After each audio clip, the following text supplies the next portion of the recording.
Hello everyone, Assalamu alaikum. Welcome back to my YouTube channel English with Hasnaina. I hope you all are doing well by the grace of Almighty Allah. আজকের ক্লাসে আমরা সমস্ত past model verbs নিয়ে আলোচনা করব। past model verbs কোনগুলো? could have, would have, should have, must have, may have and might have.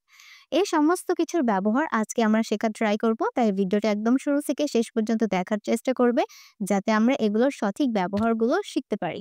চলুন তাহলে ক্লাসটি স্টার্ট করি।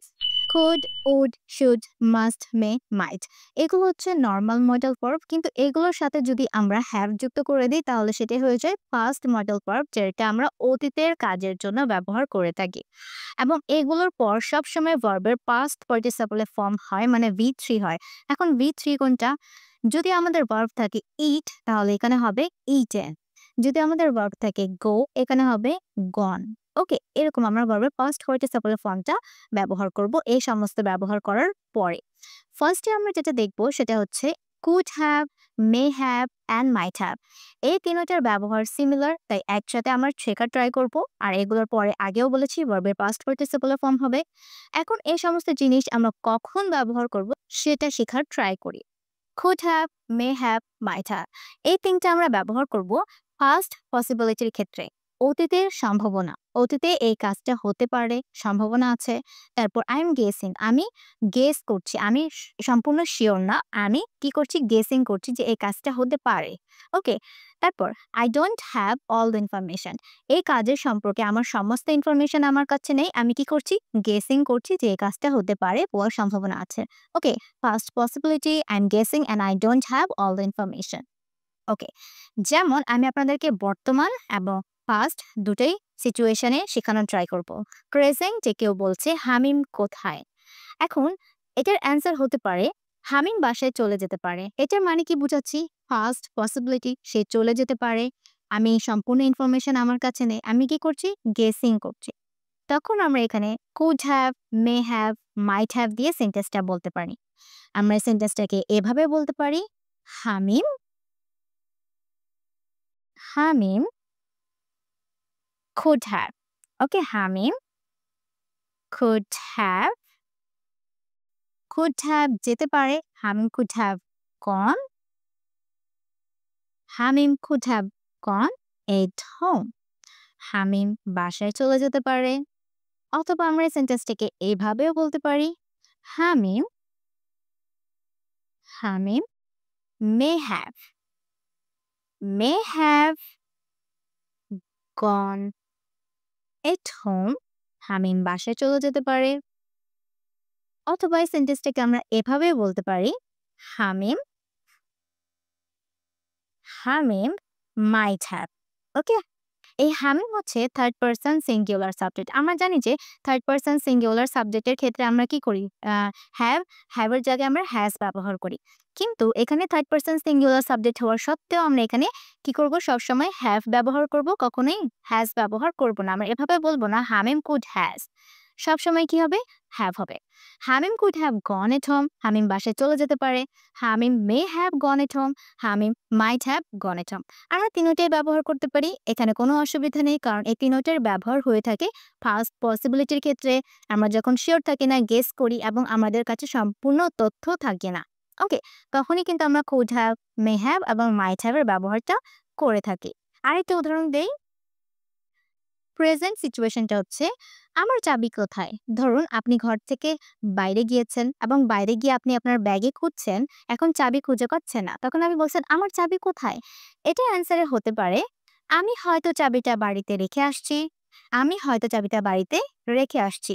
এই হয়তো চাবিটা বাড়িতে রেখে আসছি, ফার্স্ট পসিবিলিটি আছে যে আমি বাসায় চাবিটা রেখে চলে গিয়েছি এবং আমি এটা কি করছি গেসিং করছি, এবং আমি এই নিয়ে সম্পূর্ণ শিওর না, আমার কাছে সম্পূর্ণ তথ্য নেই। তখন আমরা could have, may have and might have এর ব্যবহারটা করতে পারি। যেমন এই সেন্টেন্সটাকে আমরা এভাবে বলতে পারি, I could have, I could have, I could have left, I could have left the কি এট হোম। আমি বাড়িতে কি করতে পারি, চাবিটা রেখে আসতে পারি হয়তো। অথবা আমরা এটাকে বলতে পারি, may have I may have left left the key at home, অথবা এটাকে আমরা এভাবেও বলতে পারি I might have. Okay? might have left the key at home. আমি সম্পূর্ণ লিখলাম না, ডট ডট দিয়ে দিলাম। ওকে? এখন আমরা দেখব should have. should have কখন হয়? যখন আমরা বলি যে এই কাজটা আমার করা উচিত ছিল কিন্তু আমি করিনি। যখন আমরা regret করি অথবা expectation করি। regret মানে কি? আফসোস করি। সাধারণত তখনই আমরা should have এর ব্যবহারটা করে থাকি এবং should have এর পরে কি হবে? verb এর past participle form. যেমন আমার তাকে ফোন করা উচিত ছিল। আমি ফোন করিনি বাট আমার তাকে ফোন করা উচিত ছিল। তাই বলতে হবে I should have. Okay? I should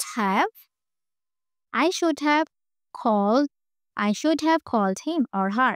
আমাকে তাকে ফোন করা উচিত ছিল। তারপর তাকে ইংরেজি পড়া উচিত ছিল। তাই বলতে পারি he or she should have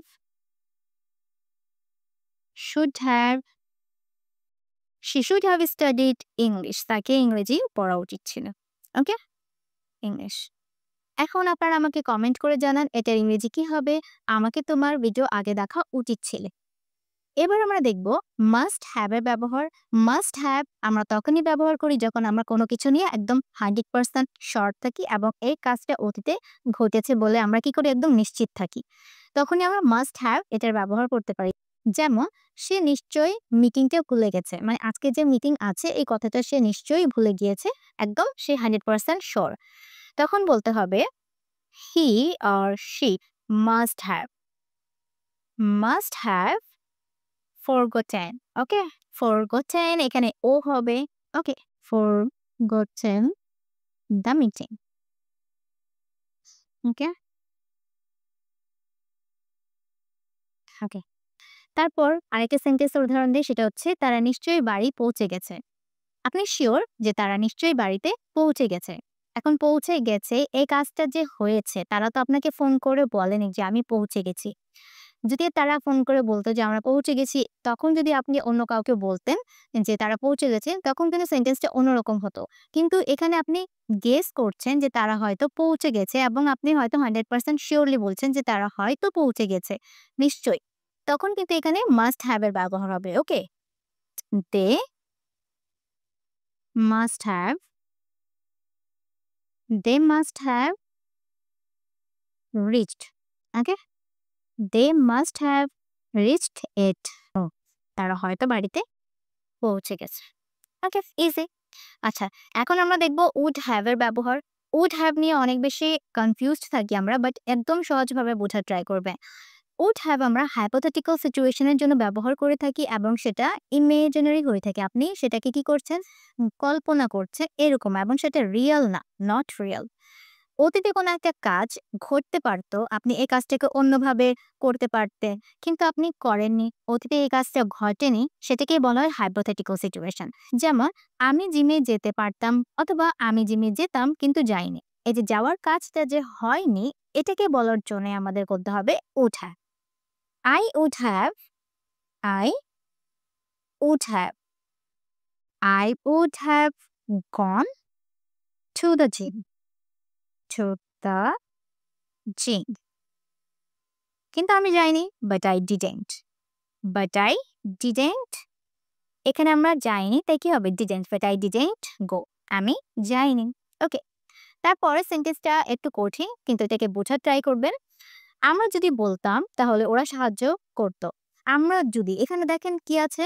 আমাদের কনজাংশনটা হচ্ছে কি এখানে কিন্তু, বাট এখানে যদি if related sentence.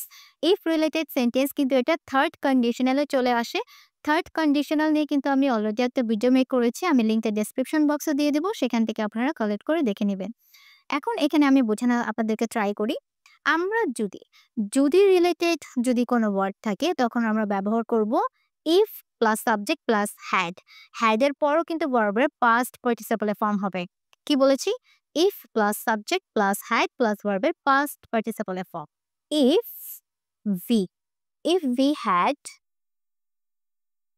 Ask ask আমরা যদি বলতাম বা আমরা যদি চাইতাম ইফ ভি হ্যাড আস্ক দে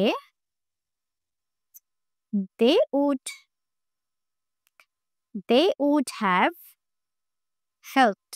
ওকে? সাহায্য করতো তাহলে কি হবে এখানে হেল্পড আস। আমাদেরকে কি করতো? সাহায্য করতো। ভিডিওটা কেমন লেগেছে অবশ্যই আমাকে কমেন্ট করে জানাবেন। সবাই ভালো থাকবেন। আসসালামু আলাইকুম।